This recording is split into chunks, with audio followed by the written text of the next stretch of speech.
होगा। जैसे एक मंत्री थे, वो संत संग करते थे, तो सत्संग में उन्हें पता चला कि जो भगवान करते हैं वो सब अच्छा करते हैं, और शरणागत भाव ले लिया, और फिर ये सुना कि शरणागत का भगवान हर विधान स्वयं करते हैं। तो जो कुछ हो, तो बस वो एक शब्द सीख गए थे, बड़ी कृपा, बड़ी कृपा। तो एक दिन राजा शिकार खेलने गया, तो उसका अंगूठा कट गया, प्रत्यंचा खींच के, तो चूक हो गई, तो सट से अंगूठा उड़ गया। उनका मंत्री, हमारा अंगूठा कट गया। बोले बड़ी कृपा, बड़ी कृपा। बोले मेरा अंगूठा कट गया? कह रहे भगवान की बड़ी कृपा, उठाओ इसको जेल में डाल दो। बोले ये भी बड़ी कृपा भगवान की। बोले मंत्री पागल हो गया है, कहा मंत्री पद से जेल में? कह रहा भगवान की कृपा। अंगूठा कट गया? कह रहा भगवान की कृपा। प्रतिकूलता में भगवान की कृपा।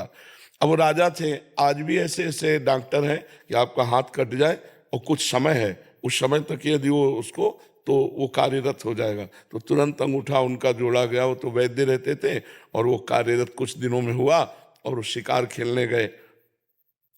कुछ सैनिक उनके साथ थे, वो तो पीछे रह गए, वो आगे निकल गए। उधर दूसरे देश के राजा ने नरबलि का संकल्प किया था कि अगर लड़का हो जाएगा तो नरबलि देंगे। तो नरबलि की खोज करे तो देखा राजा, बोले इससे बढ़िया नर कौन होगा, मनुष्यों में श्रेष्ठ है, बंदी बनाओ इसको। और वो अकेले थे, बंदी बना लिए गए। वहां ले गए तो नरबलि उसी की दी जाती जिसके तनिक भी कहीं खरोच न लगी हो, संपूर्ण। तो जो ही उनको, अरे बोले तो नरबलि लायक नहीं, अंगूठा इसका कटा जोड़ा हुआ है पर अंग भंग है, तो नरबलि लायक नहीं, छोड़ दिया। बड़ी भगवान की कृपा। जब अंगूठा कटा था तो मंत्री ने कहा था भगवान की बड़ी कृपा। अगर भगवान की कृपा से अंगूठा न कटा होता तो आज गर्दन कट जाती। ये मंत्री ने तो ये सही कहा था कि भगवान, लेकिन वो जेल में सड़ रहा है, ये कौन सी भगवान की कृपा। वापस गए, मंत्री को बुलाया और कहा कि हमारा अंगूठा कटा था ना, तुमने कहा था बड़ी भगवान की कृपा। तो वास्तविक मंत्री, भगवान की बड़ी कृपा, लेकिन तुम जेल में सड़ रहे हो तो क्या? तो बोले आप बताइए तो कि आपके ऊपर कैसे कृपा का अनुभव हुआ। तो बताया पूरा कि अगर अंगूठा न कटा होता तो आज बलि दे दी जाती हमारी।